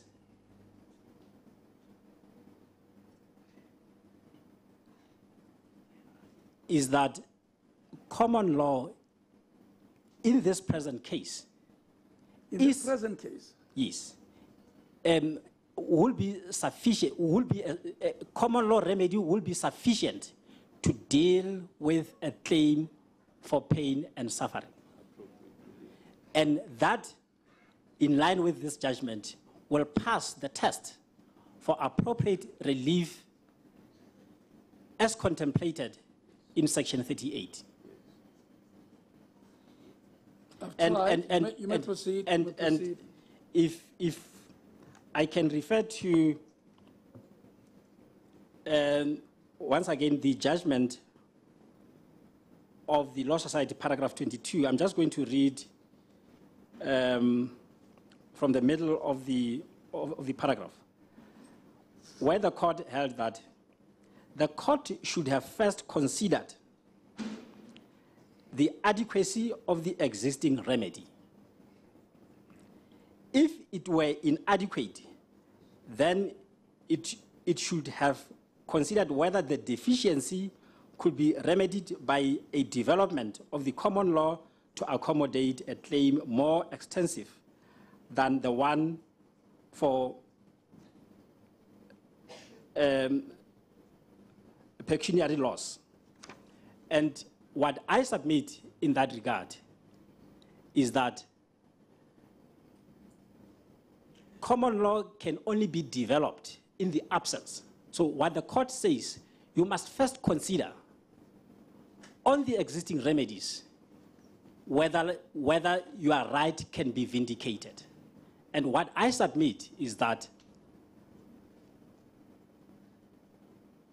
common law remedy is sufficient in this instance to vindicate the claim for pain and suffering.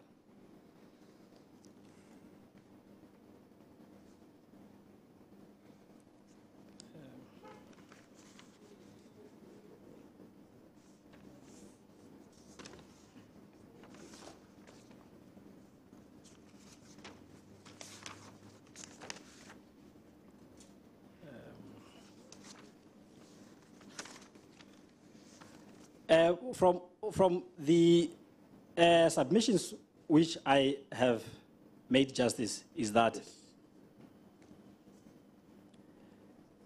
in the present set of facts, the claimants, they base their claim for pain and suffering emanating from the shock and trauma which they had endured subsequent to the implementation of the marathon project. There's one part of their claim, isn't it? That's Indeed. claim B. Yes. But they have another claim in claim C.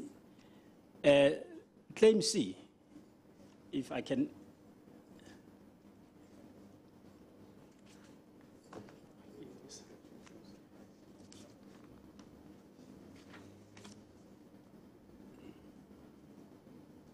In claim C, it is recorded that as a result of the death and circumstances of the death in the context of constitutional obligations owed to the deceased and the claimants claim an amount of 1.5 million rands.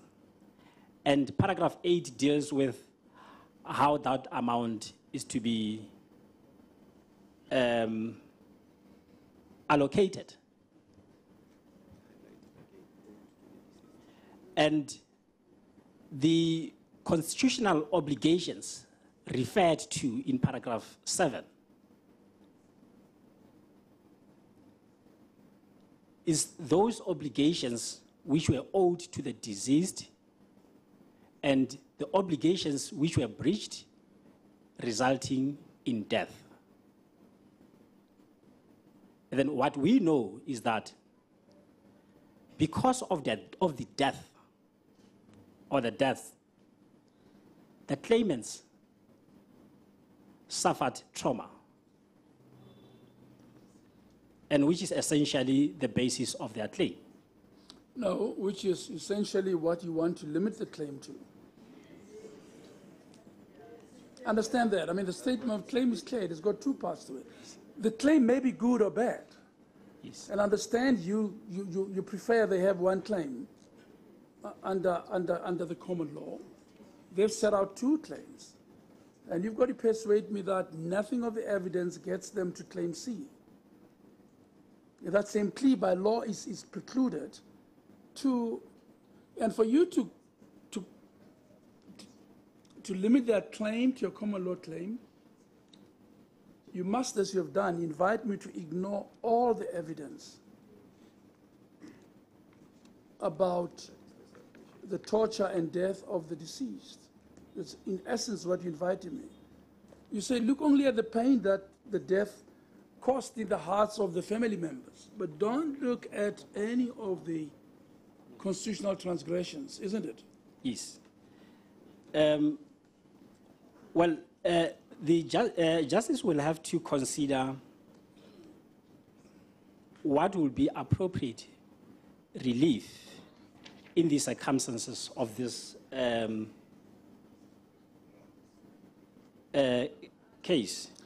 I'm giving you an example of a child who dies in a village without access to water.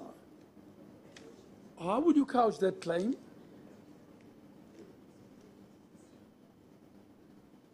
And it is shown that it's because the government had not fulfilled its obligation towards the child and her family on access to water. Would you throw them out of court? Justice, if I can refer you to the decision because it's not a common law claim. Is that what you do? If I can refer you to the decision of Mboweni, Justice. But can you help me with your answer first, Counsel? Let's debate the law, and then you can take me to what other people say. Can you give me an answer to that? Well, how would you deal with that?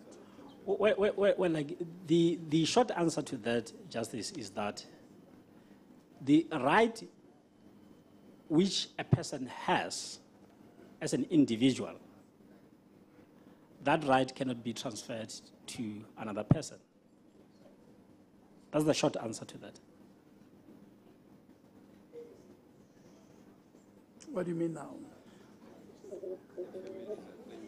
What I wanted to do is to refer to a case of Mboweni where he was arrested and assaulted whilst in police custody and subsequently died. What the court said is that it is indeed correct that there were many rights that were breached in relation to the deceased. But those breaches could not be the basis of a claim by another person. And it is the point which I'm making to you, Justice, that in those circumstances, the right cannot be transferable. And this was known to the state when they formulated paragraph 2 of the arbitration agreement, isn't it? It should have been known.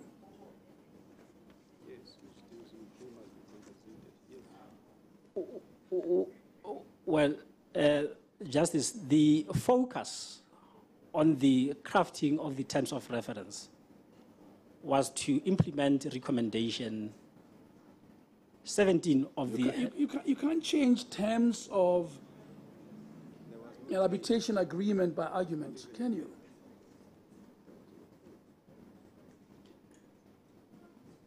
You can't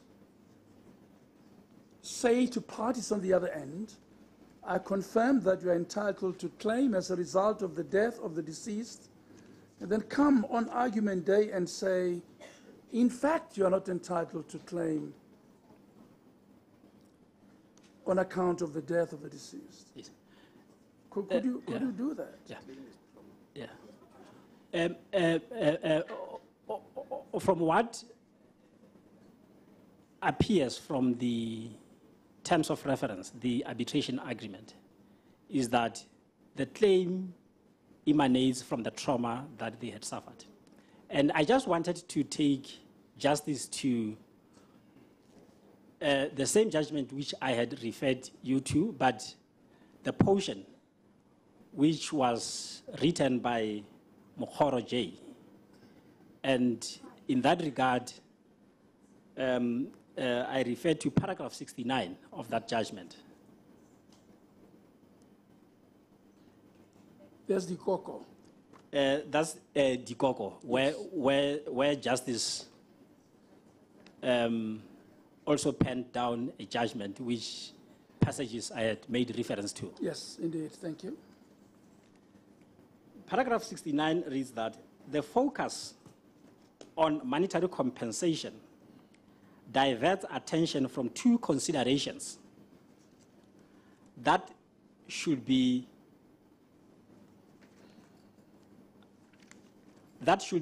basic to defamation law.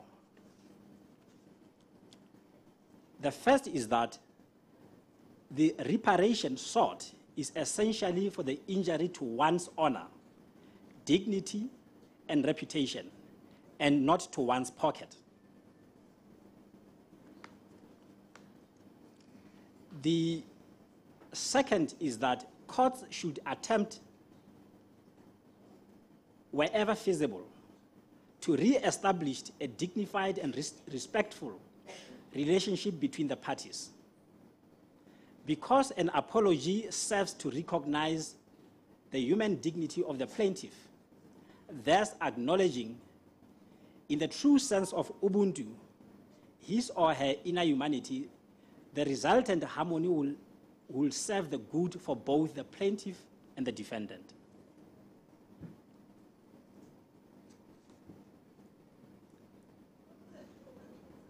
Whether the amended honorable is part of our law or not, our law in this area should be developed in the light of the values of Ubuntu, emphasizing restorative rather than retributive justice.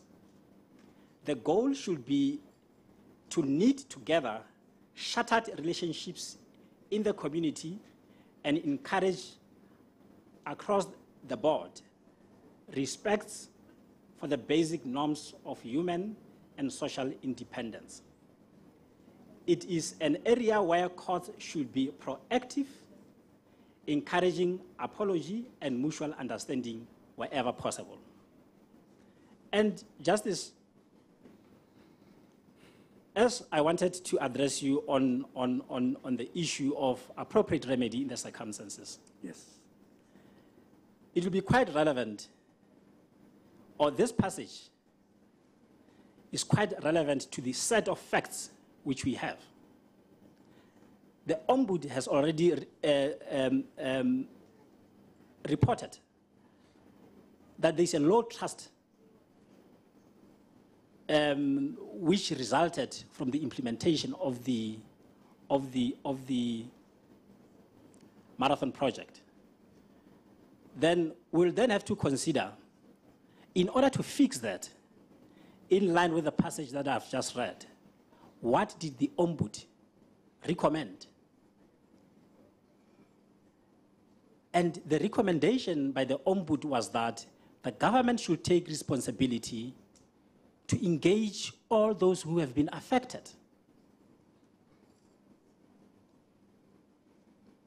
And the focus there, it will become, I mean, it is quite common cause that, among other things, the families were afforded an opportunity to give their account of the experience, and which is part of the healing process, which was necessary in the circumstances of this case. And further, the terms of reference echoes the recommendation of the Ombudsman with regard to the engagement by the government with the families or all those who are affected to find redress and closure, and also an aspect relating to compensation. And further, Justice will have noted— This speaks to what now? To general damages or to constitutional damages? To constitutional damages, which, like, I am making reference to in reference to the debate about what should be an appropriate relief in this set of facts. So that has to be taken into account. in terms of the terms of reference, the parties have agreed on the manner in which the proceedings had to be conducted. The first part, as we know, was to allow the families to tell their story. And secondly, to get government officials to answer to pertinent questions. I know, Justice, that on that aspect, I'll have difficulties to anticipated questions about the outcome of the cross-examination in relation to those witnesses. But I just want to highlight that in line with this paragraph 69, what is it that will be appropriate? And the third phase of this arbitration process was to get senior government officials to apologize to the families and everyone who has been affected. And what the court in Dikgang says is that apology should be given a greater value as a part of appropriate relief in the circumstances. So if one considers this, then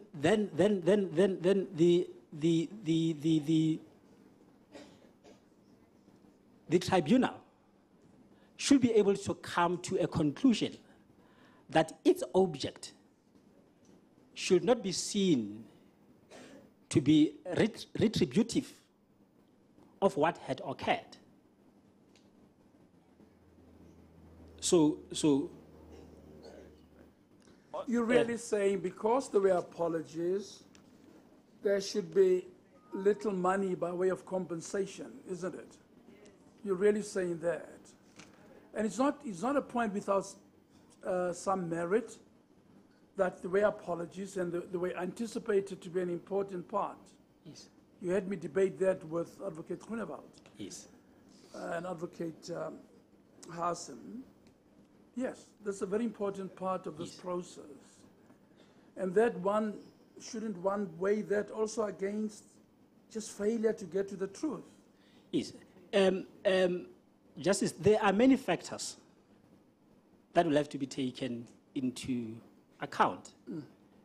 From this judgment, like all that it says, it's just not about the money. It's just not about the money. It's how do we fix, how do we repair where things have gone wrong? And what transpired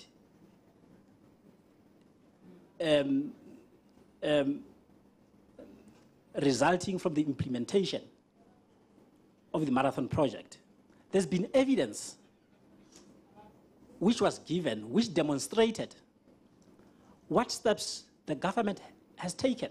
And I must say, like, before I can give detail, this part of the proceedings is one of the factors that has to be taken into account for the government to take responsibility to ensure that this process is set up to allow the families to ventilate what they've went I agree, it's a relevant consideration, an important one. Yes.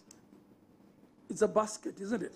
You have to throw all of them into the basket. Indeed. And then start weighing. Indeed. But that is a relevant consideration. Yes. And the conduct of the state post the tragedy is a relevant consideration. Yes. So I agree with you. So, and the way the state has helped construct this arbitration process is a relevant consideration. Yes. In weighing up the amount. And other types of redress. Yes. So the submissions made that the government should be punished doesn't go well with what the court has pronounced on. because there is a submission, in particular, the submission made by my learned colleague, Advocate Groenewald, who submits that there is a need for punishment. We should take cue from what Justice Mokgoro has said with regard to the principle of Ubuntu. It's about the future. We all know that there are those who have survived this unfortunate tragedy, and measures have to be taken to ensure the protection of their rights. Proper facilities have to be made available to them. And those relationships has to be fixed.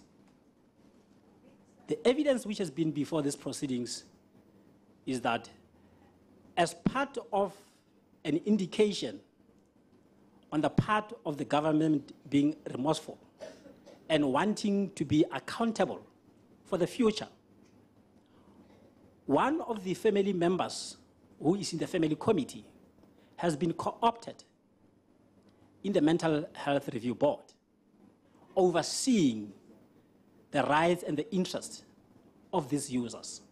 So it is quite important that relationships should be restored rather than to look forward to punish the government.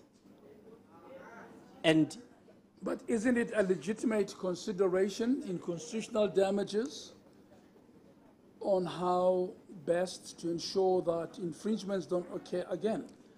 That's a legitimate consideration, isn't it? I beg your pardon, Justice, like I did not follow that. In considering whether or not to grant constitutional damages, what are the things I should take into consideration? What are the principles that ought to govern that decision? The issue of appropriate relief. And what I was trying to demonstrate is that appropriate relief is not only about money.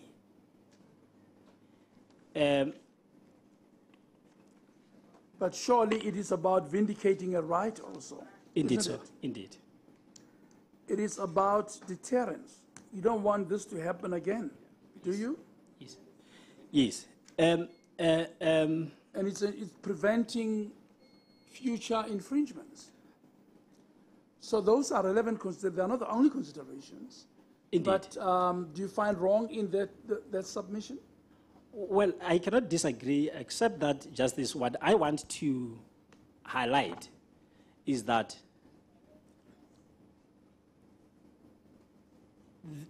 this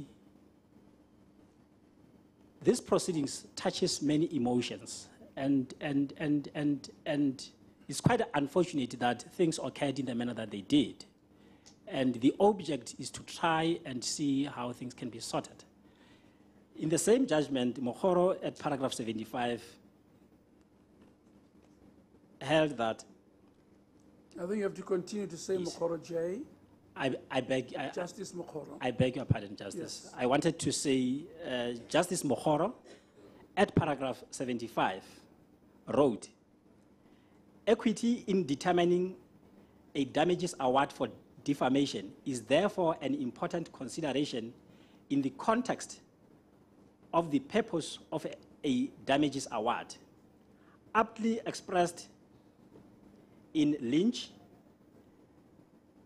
as solace to a plaintiff's wounded feelings and not to penalize or deter people from doing what the defendant has done. Even if a compensatory award may have a deterrent effect, its purpose is not to punish. Clearly, punishment and deterrence are functions of the criminal law, not the law of delict. And Justice, you are called upon to deal with issues relating to equitable redress and compensation, not matters falling within the functions of criminal law. There has been submissions made in that regard, and which matter the Ombud has also made a recommendation relating to criminal aspects. And we should not lose sight of the objective which we seek to achieve in this process. And therefore, like the submission that the government should be punished goes against the very object of these proceedings.